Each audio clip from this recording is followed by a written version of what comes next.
Hi everyone, Jared here, and can you believe it has been 25 years since Street Fighter 2 hit the arcade scene? I cannot believe it.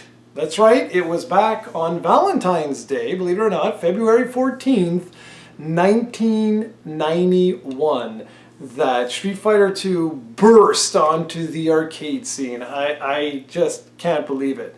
And so I thought, you know what, I'm going to do a little video just to talk about some of my memories with the series. And I'm sure longtime viewers here are going to, recall a lot of these tales because I've said them like about 5 dozen times over the years.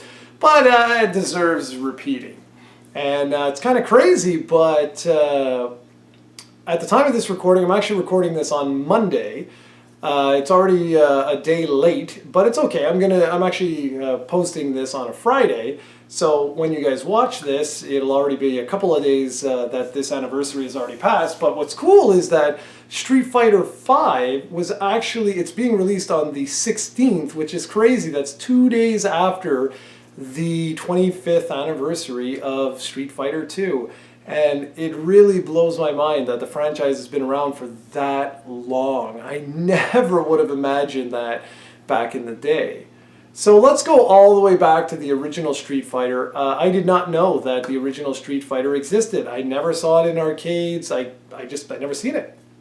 So my first memory with Street Fighter 2 begins, well, at the arcades. You have to understand that back in this time period, around like, well, at least for me, around like the mid 80s to the early 90s, everyone I knew lived at the arcades pretty much. Like, it was crazy. You went from elementary school or grade school and high school, you just were there. Everyone was there at the arcades. And I'll never forget, I mentioned stories about like Mortal Kombat, seeing everybody huddled around, a lineup going around outside the place.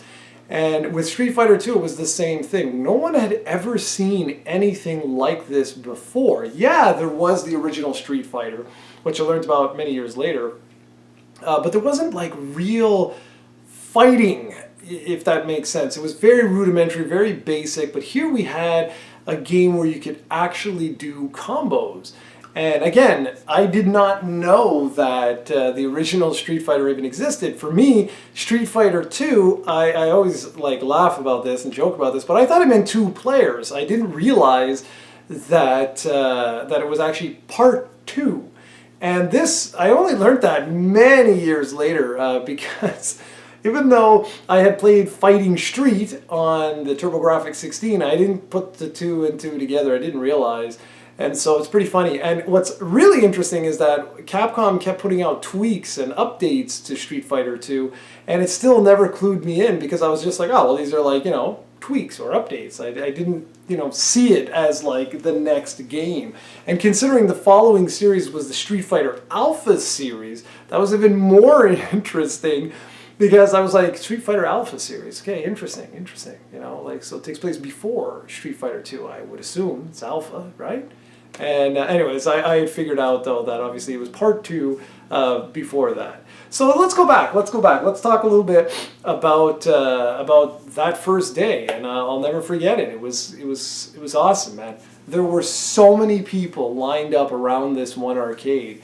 And I remember people were like yelling, and it was like all this commotion everywhere, and it was all to do with this one arcade game, Street Fighter 2. And I remember no one knew the moves, no one knew anything. The game just arrived probably that morning. I went to school, went to my local arcade, and it was something else. It was really something else. You can see it in my face, like just these memories. And I recall I got, like, I don't even remember if I got obliterated or whatever, but I had no idea what I was doing. So I was like, okay, well, you move, and I'm just going to, like, I have three punches and 3 kicks. And just that alone was a big deal. I was like, 6 buttons, this is crazy, this is madness, how you play this. And it's funny because 91, I don't remember, by this time, I'm not sure if the Super Nintendo was already out or not. Anyways, it didn't matter, but for arcade games, especially back then, it was rare to have arcade games with that many buttons. And I remember the first time I saw like a dragon punch, my jaw just dropped. I was like, wow, how did you do that? That's awesome. And I remember I actually asked the guy that was beside me, I was like, you know, like what buttons are you pressing? Like, how is this possible? And then like my first Hadouken that I saw, I was like, what? Get out of here. Like, this is crazy. And then learning those moves and everything was just such an incredible experience. I practically lived at that arcade after that point. It was madness how often I would go after school and practice, because that's essentially what it was. You had to learn the timing. You really did. That's the key thing with the original Street Fighter 2, was all about the timing, knowing which moves could counteract other moves. So if someone was coming in with, say, like a strong kick or something like that, that you could do like a mini uppercut or something to throw them off, and it was so wild. That was when I was the best at Street Fighter. Today, I mean, I goof around, I have fun with it, but it's not the same. I mean, it requires practice, it requires attention and all of that. Anyways, so as the series went on and we started getting, you know, like Hyper Fighting or Champion Edition, I think it was, they were cool. They were all cool little tweaks, but nothing will ever sort of beat that first experience of Street Fighter 2. Seeing all those people lining up and the line going outside the door, everyone wanting to try. Eventually the arcade would bring in another, I think it was like 4 or 5 different machines of Street Fighter 2. And then as they were increasing, you know, the different iterations of the series, they kept bringing in more and more and more, so the line started dissipating a bit. But I'll never forget that. That was such an experience. And then, like I say, so as we move on in the series, it's not that I started playing them less. Like Street Fighter 2, the whole series of Street Fighter 2 was pretty hardcore into that at that particular point in time. But by the time Super Street Fighter 2 came out, I was already experimenting with some of the SNK fighters and things like that, because I was like, okay, you know, I really like this, but now Super Street Fighter 2, you know, we got 4 new characters. Whoa, crazy. But I like my Ken, I like my Ryu, like, you know, so it was cool, but it wasn't like shocking sort of deal. You have to also remember that Mortal Kombat was in the mix, and then as the series progresses, we start getting Killer Instinct in the mix. And it's funny because, like, for a while there, I had moved on to other games, and then when Street Fighter Alpha was announced, that was really cool, man. I remember seeing that for the first time. I was like, whoa, what the hell? Like, it looks beautiful. And today it's great. Like, I recently reviewed the Sega Saturn version, and it's funny because it takes you back to when you first played all these games. And that time period from around the Alpha series, where we started to get stuff like the X-Men games, and eventually that would lead into Marvel vs. Capcom, but all of those, like X-Men vs. Street Fighter, that was crazy, man. I'll never forget, like, all of that. That whole time period was just absolutely wacky. It was awesome, absolutely awesome. And I was sad with the Alpha series, where it like my time at the arcades going into CEGEP and all of these sort of, or college for you guys, which was actually like right before, it was like right after Street Fighter 2 had done its full course, that I was going into college. And I, you know, less time. It's the reality of it. So during the Alpha series, I started having less and less and less time. And I didn't even know Alpha 3 even existed until I saw it on home console. I believe my introduction to that, if I'm not mistaken, was the Sega Saturn import, I think. And then sadly for the rest of the series, that's pretty much my tale. Like the Street Fighter 3 series, I wasn't really into much at all. I played it, I had fun, but the amount of time that I devoted to arcades at this point in time, we're getting into like the late 90s here, it just wasn't there. I just did not have the time necessary to experience these games.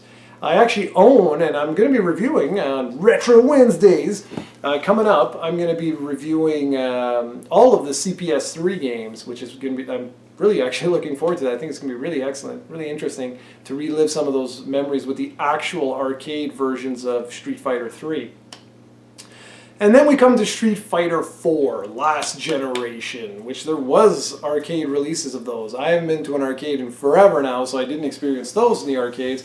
And funny thing is, I didn't even experience the home console versions. I dabbled here and there, but not much because, well, I didn't like the fact that they were still doing all the different iterations and stuff. And I was just like, you know, like I always felt like I would be catching up to players. Which is why I really like what they've done with Street Fighter V. I think it's an interesting idea to sort of bundle everything into one core platform of a game. And then you can just keep adding, throwing content into that one platform. Sort of like Killer Instinct, how you had Season 1, 2, 3. I like the idea that this is going to be an ever-evolving game. I think there's some real potential behind that. And will I ever get back and practice nonstop? Nah, I don't think so. I just don't have the time anymore.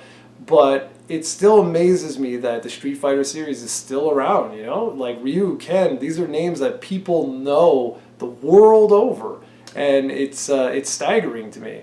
It's also pretty amazing, like Evo, watching some of the best players in the world is, it's quite something. And just Evo itself, the fighting game community, that's the one thing that people don't really understand today, especially younger players. They don't get it. Like, it's not the same thing playing online. I'll play online now, get my butt handed to me and whatnot, but it's not the same as when you were in the arcades. People knew you. Like that guy. I knew that guy that was able to pull off the Dragon Punch, right? Because that was so amazing. You were just like, wow, he's the only guy who knows how to do that. That's sick. Or not necessarily knew how to do it, but pull it off. And that's gone. Like, that community aspect will never return, ever. And that's why there's a lot of people like me who love arcades. They mean something to us. They mean something to us because of those days.